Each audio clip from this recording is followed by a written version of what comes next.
Aujourd'hui, c'est vendredi, priorité donc au sujet à l'international. Aujourd'hui, nous parlerons de cette visite du président français en Côte d'Ivoire avec mes invités Albert Fogouté, auditeur en sciences politiques. Bonsoir. Bonsoir Romial et bonsoir téléspectateurs. Très bien. Isaac Agué, bonsoir à vous, journaliste. Bonsoir Romial de Vomi. Théodule Moussa. Oui, bon, bonsoir. Le compagnon de tous les temps. Oui, bonsoir, Robert. Oui, chers téléspectateurs, bonsoir. Très bien. Quel regard portez-vous justement, Isaac Agué, sur cette visite d'Emmanuel Macron en Côte d'Ivoire? Oui, il faut dire que Macron vienne en Côte d'Ivoire, ce n'est pas anodin. La France, si bien que le président français, pour être plus précis, ne se déplace pas comme ça. Si c'est pour, si l'enjeu n'était pas de taille, il enverrait certainement un ministre. Donc, puisqu'il y vient lui-même, ça veut dire qu'il y a enjeu pour la diplomatie française. Et maintenant, la question se poser, quels sont ces enjeux-là? Et ces enjeux, il faut dire, les enjeux sont multiples. D'un côté, il faut dire qu'il y a les élections qui sont en train de se préparer en Côte d'Ivoire. Je n'irai pas dans les détails sur ce volet-là. Maintenant, l'autre chose, il faut reconnaître que Ouattara est l'actuel président en exercice de la CEDEAO.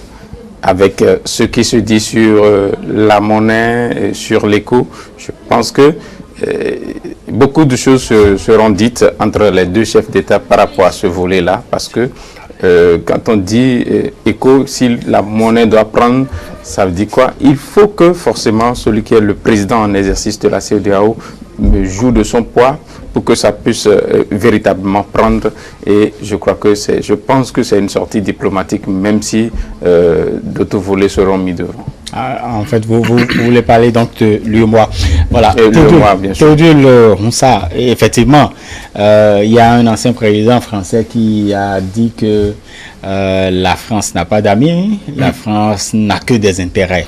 Oui, absolument. Est-ce que nous sommes toujours dans cette même posture aujourd'hui? Bien sûr, nous sommes toujours dans cette posture, et Isaac Agué l'a bien dit tout à l'heure, la France, la grande France, ne se déplace pas, en tout cas, n'importe comment. Le président Macron ne s'est pas déplacé aujourd'hui sur la Côte d'Ivoire pour d'autres intérêts. C'est d'abord...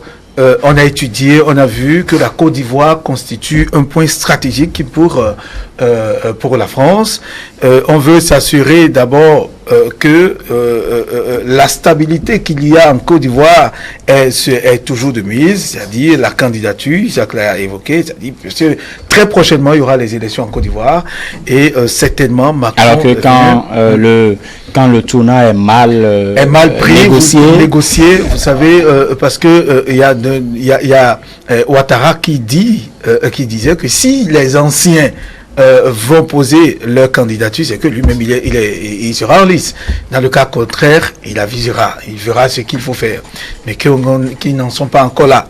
Alors donc ça constitue déjà un problème. Et si on n'arrive pas à temporiser, à régulariser, en tout cas à négocier, vous voyez la position de la Côte d'Ivoire par rapport à cette zone sahélienne où il y a des opérations sporadiques de terrorisme, le Burkina, quand on voit parce que quand même la Côte d'Ivoire partage 800 km avec le Mali et le Burkina Faso. Exactement, 800 km, c'est très important. Et que si on n'arrive pas à stabiliser, à rendre la Côte d'Ivoire beaucoup plus fort, c'est pas pour rien, puisque ça venu, vous voyez, il va lancer la formation en tout cas d'une élite pour contrecarrer en tout cas ces éventuelles attaques terroristes.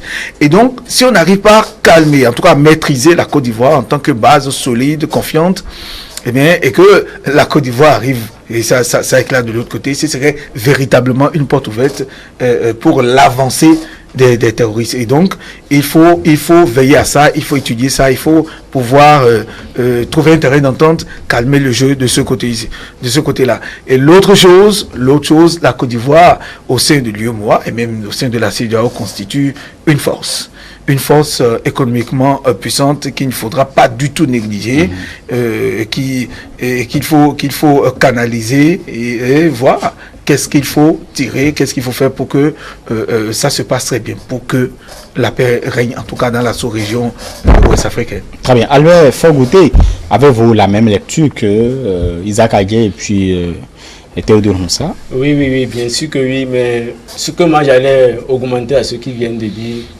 il faudrait aussi reconnaître que la France, à travers le président, vient assumer le devoir habituel de chaque président. Vous allez voir que Hollande l'a fait, Sarkozy aussi l'a fait. Donc, à l'approche des fêtes, surtout. Oui, justement, le président français a souvent coutume de rendre visite aux soldats et français en opération pour leur rehausser le moral. Et je pense qu'à l'heure là, vraiment les soldats français qui sont encore en opération ont besoin de ça pour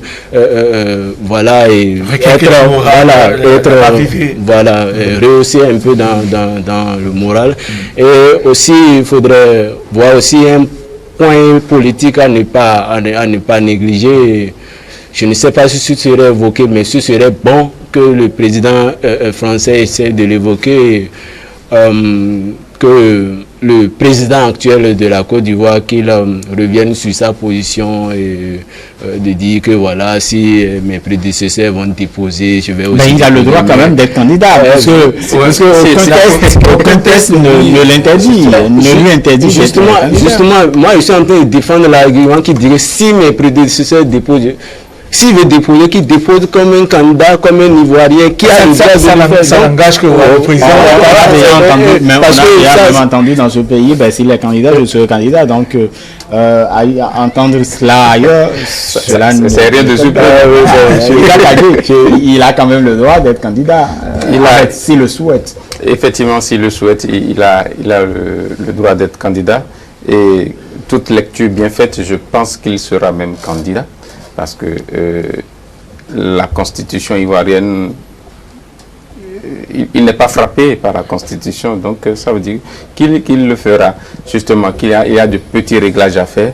Et la candidature aussi, c'est une question d'intérêt. Et je pense que Ouattara, il est pro-français, il est français jusqu'aux os dans sa gestion. Je ne sais pas ce que vous dites par français jusqu'aux os. Mais il y a quand même un aspect très important qui concerne au-delà de la sécurité dans la zone sahélienne, parce que la Côte d'Ivoire, comme on l'a dit, partage quand même 800 km avec le Mali et le Burkina Faso, et le Niger, le président nigérien qui appelle déjà la force Barkhane à pouvoir faire chose. Donc aujourd'hui, au-delà de cela, il y a quand même un métro qu'on voudrait lancer. Parce que la Côte d'Ivoire, au-delà de ce qu'on constate, il y a l'érection d'un certain nombre d'infrastructures, les ponts. Vous avez vu l'érection, par exemple, du pont entre Makori et puis Cocody. Il y a d'autres infrastructures. Mais le métro pourrait venir, puisqu'il s'agira également de lancer les travaux pour cette infrastructure. Oui, il s'agira de lancer des grands travaux. Et c'est en ça qu'on dira même que cette visite de 24 heures a une connotation géostratégique pour pouvoir justement asseoir certaines réalités politiques, pour pouvoir gérer la situation au niveau du Mali, mais pourquoi pas aussi certaines réalités au niveau de la Côte d'Ivoire, où certains grands chantiers sont en train d'être lancés. Et quand il s'agit de ces chantiers-là, on a dit en entame que la France n'a que des intérêts. Ça va être une manière de faire le plaidoyer pour que peut-être certaines sociétés françaises puissent gagner ces grands marchés-là. Et quand on regarde par exemple au niveau du cacao, les grandes firmes qui transforment le cacao en chocolat en Côte d'Ivoire sont des sociétés françaises. Donc, et la Côte d'Ivoire, ce n'est pas que ce que nous citons, c'est beaucoup plus une force agricole aussi, parce qu'il pleut beaucoup là-bas, c'est une zone de forêt, il y a du bois. Donc, il y a une mine d'intérêt qui est là. Donc, au-delà des grands chantiers qui seront lancés, que vous venez de citer, donc je pense qu'il y a beaucoup d'enjeux. Beaucoup d'enjeux, et vous trouvez que les intérêts sont plus que que ces enjeux économiques. Oui, je dirais presque la même chose avec Isaac Adjé, pour y aller plus loin. Vous savez, nous sommes en diplomatie. Hein. En diplomatie, rien ne se fait au hasard. Tout est pesé, sous-pesé. On voit les pour et les contre. Et vous voyez l'avancée en tout cas, tout ce que les terroristes sont en train de faire comme opération dans la zone sahélienne ne rassure pas du tout la France. Ne rassure pas du tout la France, ne rassure pas du tout les forces, en tout cas la France, parce que c'est le pays colonisateur, c'est le colonisateur. Et donc il faut réfléchir. Non, ben, il faut réfléchir. Cette non, en tout cas, quoi qu'on dise, les vestis sont encore là. Et vous êtes d'accord avec moi que la France ne pourra pas, même dans les pays francophones, la France a toujours les règles, a toujours son droit de regard sur la mainmise, sur tout ce qui se passe dans ces pays. Et donc, la Côte d'Ivoire constitue, comme on l'a dit tout à l'heure, une base stratégique pour la France dans l'Afrique de l'Ouest. Alors, il faut réfléchir à l'avancée du terrorisme avec ces attaques perpétrées. Vous avez vu, il y a près d'une vingtaine de soldats français déjà qui sont décédés. C'est un coup dur pour la France. C'est un coup dur pour la France, pour l'armée française, et il faut très rapidement y réfléchir. Qu'est-ce qui sera fait demain?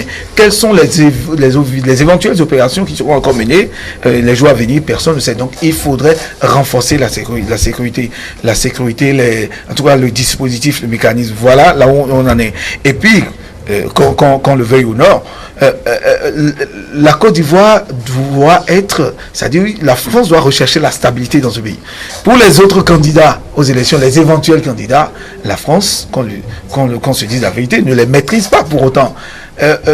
Celui que la France maîtrise correctement, en tout cas en griffe, c'est bien Ouattara. Ouattara qu'on maîtrise.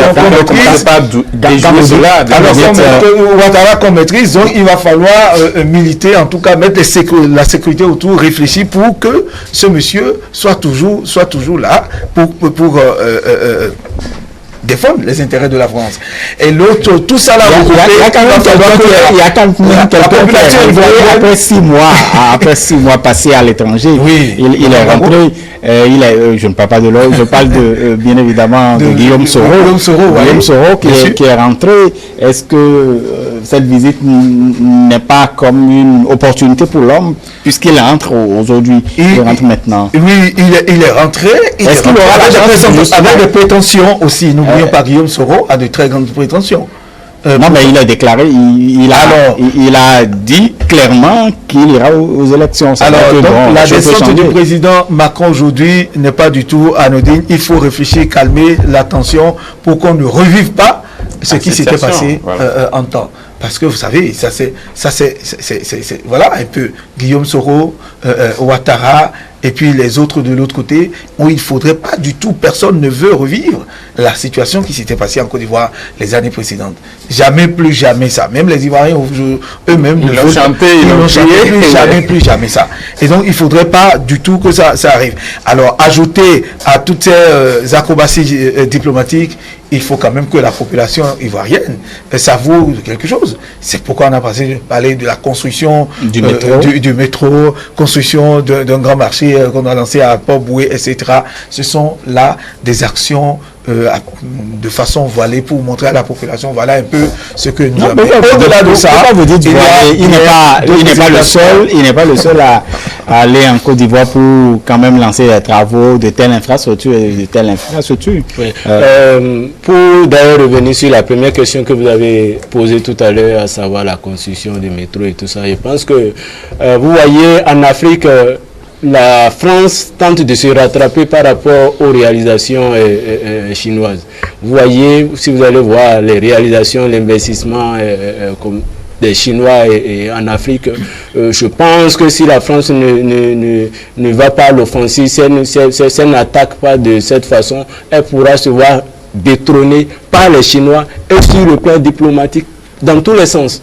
Donc c'est une manière de venir dire voilà, nous sommes encore là, on a un service de qualité qui veut se faire. C'est pourquoi la France veut se positionner d'abord comme premier partenaire et de la réalisation du métro pour montrer que voilà, ce que nous avons Mais nous sommes en train de parler de la Côte d'Ivoire. La France n'a pas d'inquiétude quand il s'agit de la Côte d'Ivoire, par exemple. Non, mais elle ne peut pas dire qu'elle n'a pas d'inquiétude, d'autant plus que, voilà, ce que je suis en train de dire toujours en politique, il n'y a pas de confiance qui soit maintenue. On dit, voilà, la Côte d'Ivoire. Absolument. Si, par exemple, je vais évoquer un cas tenant compte des élections passées où Gbagbo et ses partisans se voient, ont vu que c'est la France qui a été, par exemple, à l'origine de leur malheur. Imagine qu'un pro-Gbagbo vient.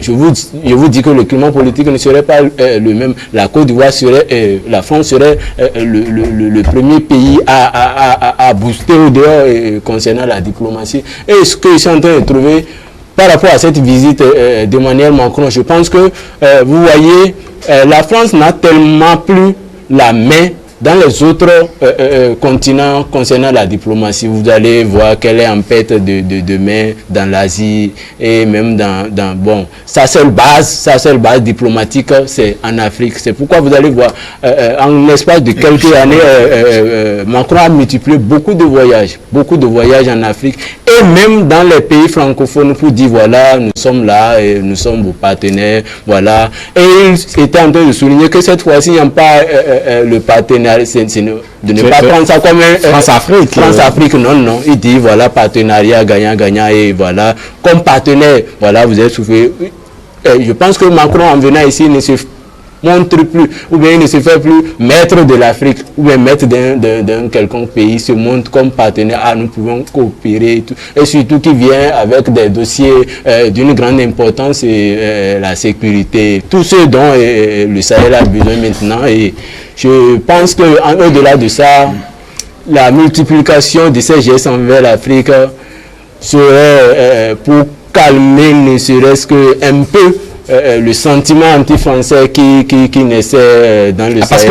Parce que c'est quand même une inquiétude qu'a partagé le président français. Vous vous souvenez de ce sommet de l'OTAN où il estimait, il en a profité d'ailleurs pour avoir quelques précisions, quelques explications de la part de ces 5 présidents qui se retrouvent sur le territoire devant abriter donc la force G5 Sahel. Le président nigérien qui estime aujourd'hui que le Niger ou le Sahel a besoin de cette force plus que jamais. Oui, il faut cette force-là et c'est déjà de là qu'il faut partir. Il faut que les pays africains déjà puissent entre eux déjà représenter une force de défense. Quand je regarde... C'est des moyens. Il faut des moyens. Les renseignements d'abord. C'est justement là l'erreur. Il faut que ces pays-là, ces chefs d'État-là décident de se mettre ensemble, qu'on n'ait plus des chefs d'État top, alors qu'ils se mettent ensemble, qu'ils déterminent des politiques de défense ou bien pour faire reculer le terrorisme. Mais quand vous voulez vous organiser et que vous êtes financé, forcément celui qui éjecte de l'argent va s'imposer à vous d'une manière ou d'une autre. Il aura des clauses qui ne disent pas leur nom, parce que quand je mets mon argent, je dois avoir quelque chose en retour. Personne aujourd'hui n'éjecte de l'argent dans du vide. Il faut injecter de l'argent dans quelque chose qui rapporte. On n'investit pas dans le négatif, on investit dans le positif. Je ne suis pas économiste de formation, mais il faut... Aujourd'hui, la France vient en appui à ces, justement, à ces pays colonisés. Bon, le terrain de guerre aujourd'hui est devenu un fonds de commerce.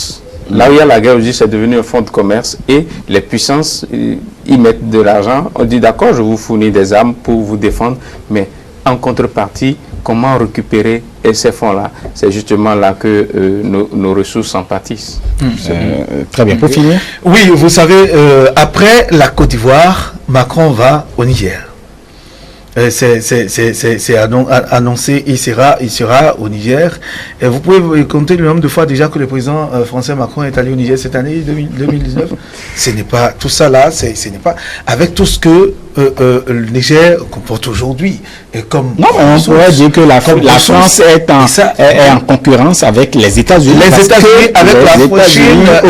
Albert l'a dit tout à l'heure, il y a la percée chinoise qui inquiète, quoi qu'on dise, aussi la France. Même les Américains aussi. Même les Américains. Et donc, il va falloir en tout cas revoir sa base, en tout cas redynamiser les relations, maintenir, les sécuriser, parce que n'oublions pas, il y a les avantages que la France tire dans ces pays-là. Vous avez le Burkina, vous allez au Mali, au Niger qui est en grande, c'est-à-dire expansion, propulsion sur le plan ressources minières, le charbon, le pétrole, tout ce qu'il y a comme ressources.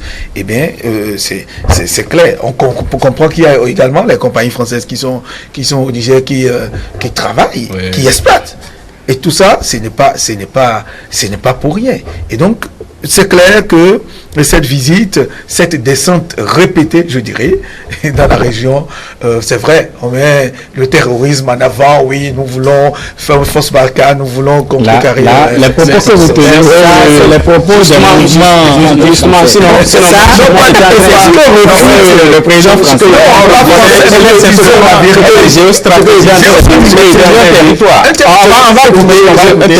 on va écouter et pas ricocher des intérêts. On va écouter Albert.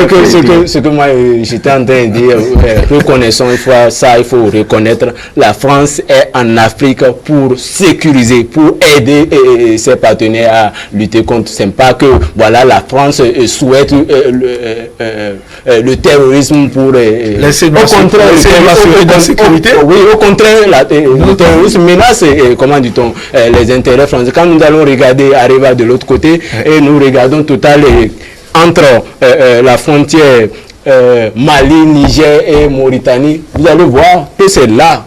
Il y a une grande zone d'instabilité. Donc, si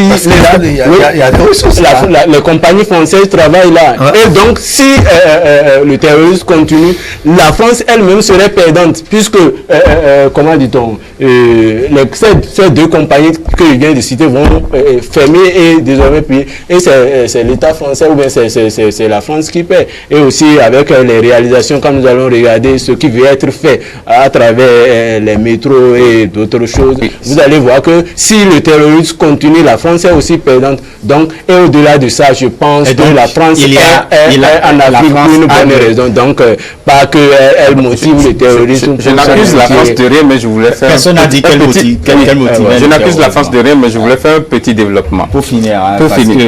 Justement, c'est que quand il y a instabilité dans une zone, c'est que plus personne ne contrôle le flux de ce qui se passe. Je suppose que, bon, je ne le souhaite pas dans mon pays, je suppose qu'au niveau de Sémé, par exemple, le Bénin installe une raffinerie et on commence par pomper le pétrole, on découvre un gisement important de pétrole. Il y aura de soulèvement dans la zone. Et justement, quand il y a soulèvement, quand il y a insécurité, les gens courent beaucoup plus pour leur suivi et du coup, personne n'a le temps de s'occuper de ce qui est là et on ne contrôle plus le flux de ce qui est dégagé et c'est là les vraies pertes, justement. Très bien. En tout cas, nous n'avons pas tenu des propos de mouvement anti-français. Non, pas du tout. Je vais préciser, je n'accuse la France de rien. Ce n'est que des analyses, on a fait une analyse de la situation. Je murmurais à haute voix. Très bien. Merci Moussa, merci Isaac Agué, journaliste. Albert Fogouté, auditeur en sciences politiques, merci pour votre disponibilité.